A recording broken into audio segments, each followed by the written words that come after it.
The doorbell rang just as I was drying my hands from dinner prep. I didn't think twice. Tyler had said he'd be home by 6, and like clockwork, he was never late. I smiled, reaching for the doorknob with the kind of ease only a mother has for her only child. But when I opened it, the air changed.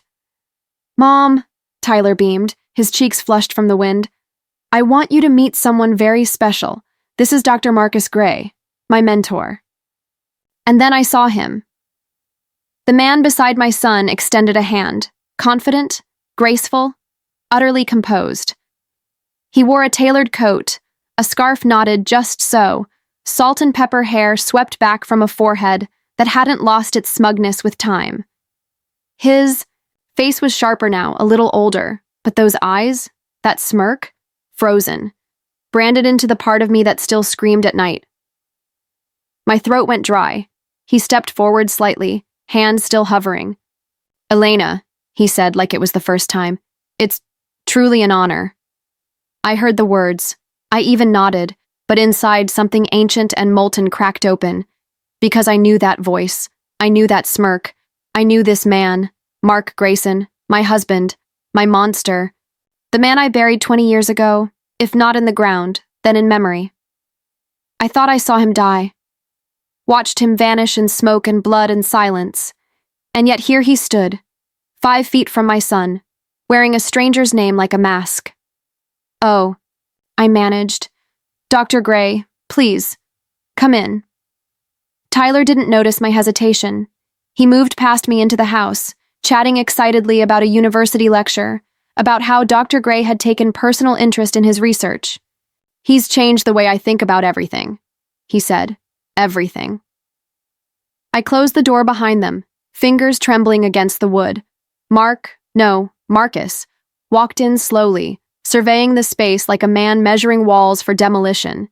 He smiled at the photographs, the bookshelves, the kitchen. The life I had built without him. "Lovely home," he said. "Warm. You've done well for yourself." I turned away before he could see the storm behind my eyes. 20 years ago, I thought I watched him burn to death. I prayed he had. I lit a candle every year in silence, not to grieve him, but to keep the ashes undisturbed. And now my son, my heart, had invited him back into my life. Not as a threat, not as a warning, but as a blessing. They called me a ghost in Brussels, a whisper in Vienna. In Geneva, I was Dr. Gray before the ink even dried on my fabricated degree. You'd be surprised how little people question a man who speaks with eloquence and grief in the same breath. The key was always this: tragedy makes you magnetic if you wear it right. I built myself again from ashes, just not the ones she thought. Elena believed she had won when I disappeared, that my silence meant surrender. It never did. I was never gone. I was simply preparing. The foundations of Marcus Gray were forged in charity galas and conferences on global ethics. The world wanted a savior in a suit. I gave them one. I cried on stage in Munich once, told a room of CEOs that I'd lost everything to a house fire, to a mentally unstable wife who vanished with my son. They gave me a standing ovation. It was in Zurich that I first saw Tyler's name. A publication about rural medical outreach, authored by T. Marshall. Something about that surname, it stirred me. I dug, hard, found enrollment records, old blog entries, and photographs. My son, full grown, beautiful, mine. He had Elena's eyes, unfortunately. But the fire in his writing, that was mine. I knew it. I knew it in my bones. From that moment, everything shifted. I began mapping lectures in the Pacific Northwest, arranged a visiting fellowship with a modest institution, applied under the name that had already gathered international respect, Dr. Marcus Gray. No one ever questioned it.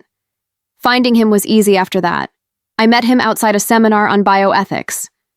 Introduced myself casually, complimented his argument, invited him to coffee. The boy was hungry, for guidance, for structure, for some kind of father figure he didn't even know he needed, and I gave it all, freely. He opened up within weeks.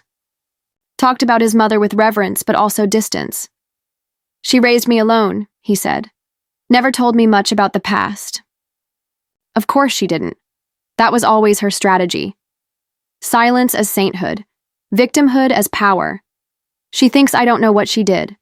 She thinks I didn't see her smear me, hide the boy, reinvent herself as some suburban angel. But I saw everything. She stole him, but I'm patient. Patient enough to wait 20 years for the perfect checkmate. I don't need violence. I don't need fire. I just need truth, as I choose to define it.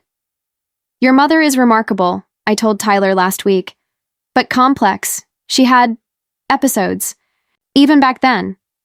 I said it softly, carefully. The seed doesn't need to bloom today. It just needs to root. And when it does, he'll turn to me. Because what son wouldn't choose light over shadow? She thought she won. She didn't. I didn't cry when I saw Mark again. Not in front of him, not in front of Tyler. But that night, when the house was quiet and my boy was asleep upstairs, I sat on the bathroom floor with the cabinet open and the light off, and I shook so hard, I could barely breathe. 20 years. I had laid that chapter to rest like a corpse, never daring to exhume it. But now it was standing in my kitchen, drinking my coffee, laughing with my son. The next morning, I drove to Portland under the excuse of a counseling seminar. In truth, I met an old contact at a dusty corner of a law library. She still owed me a favor. Within hours, I had copies of the original police report, fire department records, and the medical photos they never filed properly. I held them with latex gloves, my hands trembling. He had nearly killed me, and they had all let it go. But that wasn't the worst of it. I had made a deal with the devil after the fire. When Mark vanished, presumed dead, my sister Rachel helped me file the insurance claim. Take the money, she had whispered.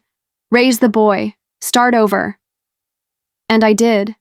I accepted the settlement, built this home, gave Tyler every ounce of safety I could construct. But if Mark was alive, if any of this came out, I pulled the old key from a jewelry box I hadn't opened in a decade, engraved on the side, Geneva. I stared at it for hours. The vault still existed. It held the tapes, the DNA kit, the letter I wrote for Tyler on his 18th birthday and couldn't bring myself to give him. But opening it now could mean prison, fraud, public ruin. I didn't sleep that night. And while I stalled in fear, Mark moved forward. He took Tyler to dinner, invited him to sit in on lectures, brought him a signed copy of his latest book. I watched my son glow like a candle lit from within, proud, honored, finally seen, and then came the slip. He said he once knew you, Tyler told me casually over breakfast. A long time ago, said you were brilliant but complicated. That you had a breakdown once? I dropped the pan. My hands went clammy. He said that? Yeah. He didn't want to gossip. Said it with respect. I smiled. I lied. I said, I didn't remember Marcus Gray, but I felt the shift. Subtle, like a crack in foundation. He was eroding me, slowly, methodically, turning the ground beneath my son's feet. That night, I opened Mark's name on my laptop. I traced email domains, donation records, encrypted server trails. He wasn't hiding, not really. He was hiding in plain sight, and then I found it. Backup cloud tied to an old burner account. Hidden inside, one contact saved with a US number. Rachel, my sister. He had been in touch with her, the only person who knew every secret I buried, the only person who helped me fake his death. I hadn't spoken to Rachel in 6 years. Our last words were bitter things, spit across a hospital hallway after Mother's funeral.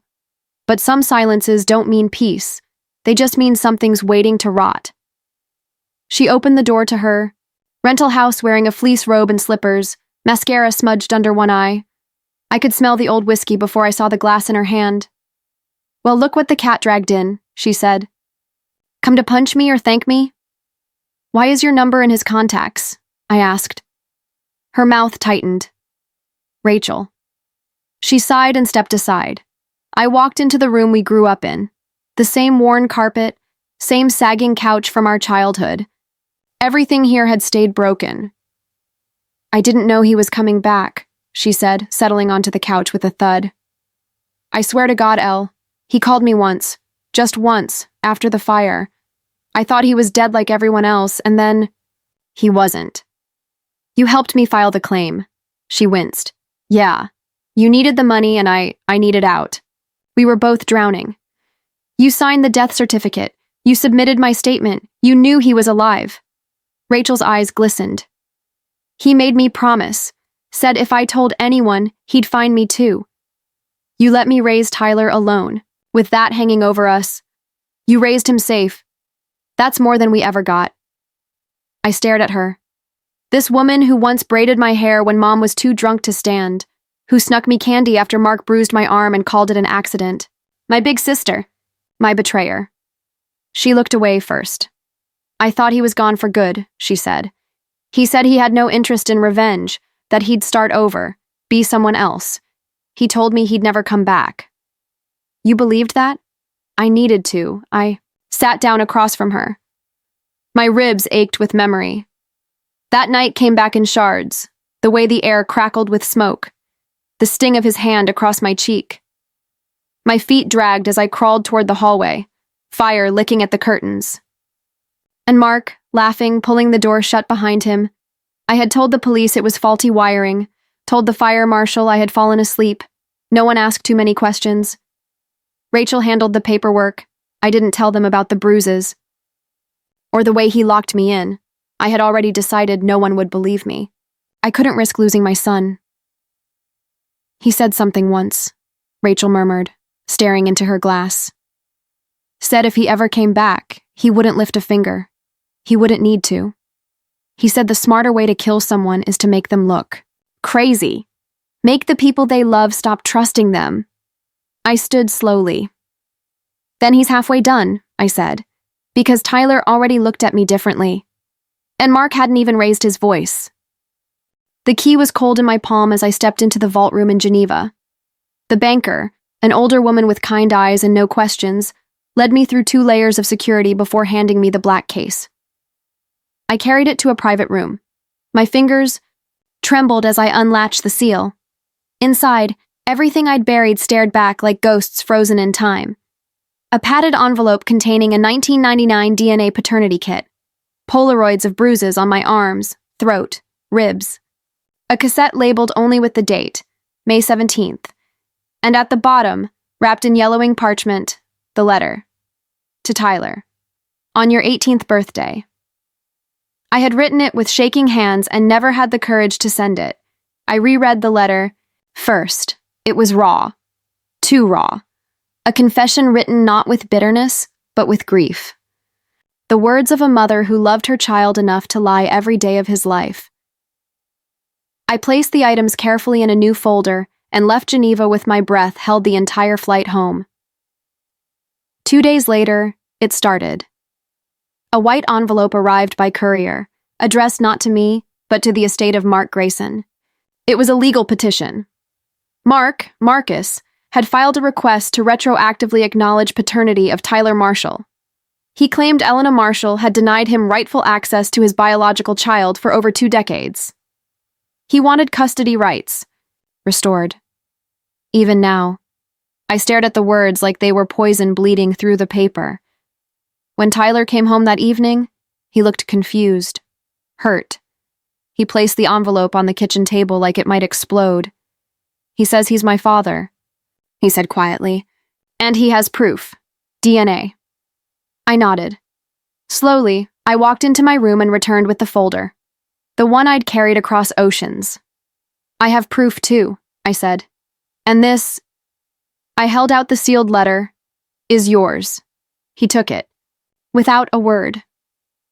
I'm not going to explain, I said. You wouldn't believe me if I did, but you should read that, and when you're ready. I couldn't finish. My voice cracked. I deserve the truth, he whispered. You do, I said. But you also deserve to hear it from someone who didn't spend their life perfecting lies. I walked out of the room. My knees barely held. I didn't look back. That night, I sat in the hallway outside my bedroom. The cassette tape was playing in Tyler's room. I couldn't hear the words, just the muffled hiss and occasional spike of emotion. Then, silence. I waited. The door creaked open. I stood, heart pounding, breath held. But Tyler didn't say anything. He walked past me. His face was pale, his eyes are unreadable. He held the letter in one hand and the tape in the other. He paused, at the front door, and then, without turning, he whispered, "Why didn't you tell me sooner?" He didn't wait for the answer. He left, and for the first time in 20 years, I realized I had done everything to protect him from the monster in our past. But I never considered the day he might go looking for the monster on his own. They held the hearing in a plain beige room that smelled faintly of old paper and polished wood. Nothing dramatic, nothing cinematic, just a long table, a judge with tired eyes, and a few chairs too uncomfortable to feel like justice. Mark arrived. First, of course, punctual, polished. He wore a three-piece suit that made him look more like a man receiving a Lifetime Achievement Award than someone who had built a kingdom on lies. He greeted the court clerk with charm, nodded to the stenographer like they were old friends, and when I entered, he turned to me with a smile. Warm, almost affectionate, like this was a reunion. I didn't flinch. "Mrs. Marshall," the judge said, scanning the documents before him, "you've submitted a motion to counter the paternity claim with evidence that challenges Mr. Gray's fitness and identity. Are you prepared to proceed?" I stood slowly. "I am." I opened the folder and handed over the contents, certified copies of the Geneva files, a notarized letter from Rachel, and the cassette tape, now digitized and transcribed. My hands didn't shake. The judge skimmed the materials, his brow furrowing. "We'll need to review the admissibility of the older recordings, but this..." He lifted Rachel's affidavit. "This is significant." Mark still looked calm, just barely. "Your Honor," he said smoothly, "I must object to the admission of emotionally charged, unverified material, especially when presented as a last-minute tactic to disrupt a legitimate family restoration claim." The judge raised a brow. "Family restoration requires a history of presence, Mr. Gray. Your own filings admit you've had no contact with Mr. Marshall until this year." "My absence," he replied, "was not by choice." I watched him lean into the performance, righteous indignation on full display. But then something happened, something small. He saw the USB on the clerk's desk, the one with the recording. He knew. I saw the flicker in his eyes, the twitch in his jaw. The calculation unravels, moment by moment. The judge called a brief recess to examine the materials in private chambers. Mark was escorted to a side room to wait. What he didn't know was that I had arranged for a journalist friend, one who owed me deeply, to plant a hidden camera in that waiting area. When the judge returned, his expression had changed. "Please." "Be seated," he said. He didn't speak right away, just tapped the edge of the transcript with a pen. In the recording, Mr. Gray's voice is clearly identifiable. His statements are threatening, explicit, and consistent with attempted harm. Furthermore, the affidavit provided by Ms. Rachel Quinn supports the allegation that Mr. Gray faked his own death to avoid prosecution. Given the weight of this evidence... Just then, the courtroom doors opened. Tyler entered. He walked down the aisle, quiet and steady, and placed a folder on the judge's desk. "DNA test," he said. "I took another one. With a third-party lab." Mark's eyes lit up, but Tyler didn't sit beside him. He turned to the room and spoke with a voice I barely recognized, firm, but full of something that made my heart ache. I wanted to believe he could be good, he said, that he was someone I could admire, that maybe blood meant something, but it doesn't. He looked directly at Mark. "Blood isn't love, and lies don't make you a father." The courtroom fell silent. "Your Honor," I said, "if it pleases the court, I'd like to play the recording." Permission was granted. The audio filled the room. Mark's voice, cruel, mocking, unfiltered. Me, crying, begging. The sound of fire crackling. His final words on the tape, "No one's coming for you, Elena. No one ever will." When the tape ended, no one moved. Then came the bailiffs. They approached Mark quietly. He didn't resist, but his hands shook. The mask had finally slipped. The judge read out the charges: perjury, insurance fraud, attempted murder, identity, theft. And as they cuffed him, I stood. "You didn't break me," I said, loud enough for only him to hear. "You sharpened me." And for the first time in his life, Mark had no answer. The hospice room smelled like lilacs and bleach. Rachel looked smaller than I remembered. Her frame sunk deep into the bed, skin pale and soft like wax paper. Her eyes fluttered open when I stepped inside. "Elle?" she rasped, a sad smile tugging at her lips. "I'm not here to fight," I said gently, placing the flowers on the windowsill. "There's nothing left to win." She nodded. We didn't speak of Mark, or the vault, or the fire. Those ghosts had been exorcised. I sat with her for a while, held her hand, told her about Tyler's graduation plans, about the way he'd started sketching again, just like he used to as a boy. She smiled and closed her eyes. When the nurse came, I kissed her forehead and left, feeling something loosen in my chest. Later that week, Tyler and I sat across from a therapist who specialized in trauma recovery. He couldn't see my eyes at first. "I let him in," he whispered. "I brought him to you." I reached across and took his hand. "He tricked me once too, remember?" I said. "You were just a baby then." He looked up, and for the first time in months, I saw the boy I raised, the one who once called me his whole world. I returned to work a few weeks later, slowly, quietly. My clients greeted me with cautious smiles. I resumed listening to other people's pain, but something inside me had changed. I was no longer hiding. Mine. One morning, a white envelope arrived in the mail. I stared at the return address, Department of State Justice, Fraud Division, and braced myself. Inside was a single letter.